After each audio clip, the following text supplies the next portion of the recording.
पृथ्वी के सामने आ गई नागरे के धोखेपन की असली सच्चाई। और पहली बार पृथ्वी हो गया नागरे के खिलाफ और नागरे देगा प्रीता का साथ। और ऋषभ के अतीत के रहस्य की असली सच्चाई लाएगा नागरे प्रीता के सामने। और प्रीता ले आई शलिन पृथ्वी के असली सच्चाई सबके सामने और मार देगी करीना बुआ शलिन को 100 से तमाचा। और हो गई ऋषभ की वापसी। जी हाँ दोस्तों, कुंडली भाग्य के आने वाले धमाकेदार एपिसोड में जब महेश सुथा की बर्थडे पार्टी में प्रीता सारे मेहमानों को अटेंड कर रही होगी और उसी वक्त नागरे बर्थडे पार्टी में सबसे पहले प्रीता को मिलेगा और प्रीता को कहेगा कि मैं तुम्हारा साथ क्यों दे रहा हूँ। तो तुम्हें पता ही है तब प्रीता कहेगी, हाँ नागरे, अगर तुम मेरा साथ नहीं दोगे तो मैं तुम्हारी सच्चाई सबके सामने ले आऊंगी। ये सब नागरे को प्रीता से बात करते हुए और कोई नहीं बल्कि पीछे से पृथ्वी सुन लेगा, जिसे सुनकर पृथ्वी के होश उड़ जाएंगे और पृथ्वी को एहसास होगा कि नागरे शुरू से लेकर अब तक उसे धोखा दे रहा है। जिस वजह से जब नागरे अकेले में होगा और पृथ्वी काफी गुस्से से नागरे को खींच कर ले जाएगा और नागरे को कहेगा कि नमक हलाल, तू प्रीता के साथ है और शुरू से लेकर अब तक तूने प्रीता का साथ दिया था और तेरी वजह से उस प्रीता को वो ननावरे का कॉन्ट्रैक्ट मेरे कंपनी को मिलने के बजाय उसकी कंपनी को मिल गया था। ये सब पृथ्वी का गुस्सा सुनकर नागरे कुछ बोल नहीं पाएगा और गुस्से में पृथ्वी अपने मतलब वाला असली चेहरा नागरे को दिखा देगा, जिस वजह से नागरे के सामने पृथ्वी का असली चेहरा आ जाएगा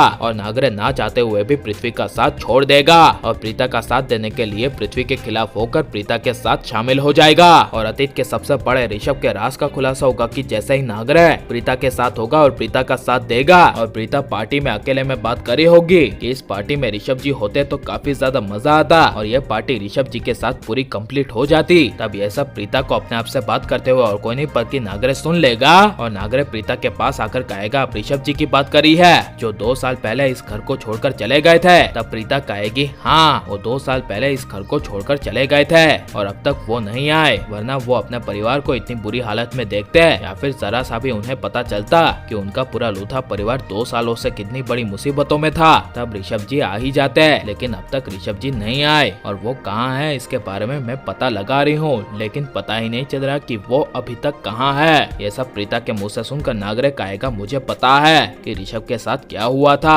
और वो अभी कहाँ है। ये सब नागरे के मुँह से ऋषभ के बारे में पता सुनकर प्रीता के होश उड़ जाएंगे और प्रीता कहेगी, बताओ ऋषभ जी कहाँ है। तब नागरे कहेगा, जब 2 साल पहले ऋषभ इस आलीशान से घर को छोड़कर शलिन की बातों को अपने दिल में दबाकर चला गया था और उसके ठीक बाद तुम्हें भी इस घर से बाहर निकाल दिया था और तुम भी चली गई थी, तभी मैं इस घर में पृथ्वी का वर्चस्व जमाने के लिए आ गया था और इस लूथा परिवार वालों के सदस्य को पृथ्वी के मुट्ठी में कर दिया था। और ऐसा ही 1 साल जब गुजर गए तभी अचानक से ऋषभ को उसके परिवार के बारे में पता चला और पता चला कि पृथ्वी ने उसके पूरे परिवार पर कब्जा कर लिया है, जिस वजह से जब ऋषभ वापस आया तभी किसी को पता ना चले। ऐसे पृथ्वी ने उसके लूथा हाउस में आने से पहले ऋषभ को किडनैप करवा लिया और किसी खुफिया जगह रख दिया और इसके बारे में यहाँ तक शलिन को भी नहीं पता। ये सब सुनकर प्रीता के होश उड़ जाएंगे, जिस वजह से प्रीता पृथ्वी के चंगुल से ऋषभ को बचाने के लिए पृथ्वी की हर एक हरकतों पर नजर रखेगी। जहाँ पर जब पृथ्वी एक सबसे बड़ी गलती करेगा और किसी को पता ना चले ऐसे ऋषभ को खुफिया जगह मिलने के लिए जाएगा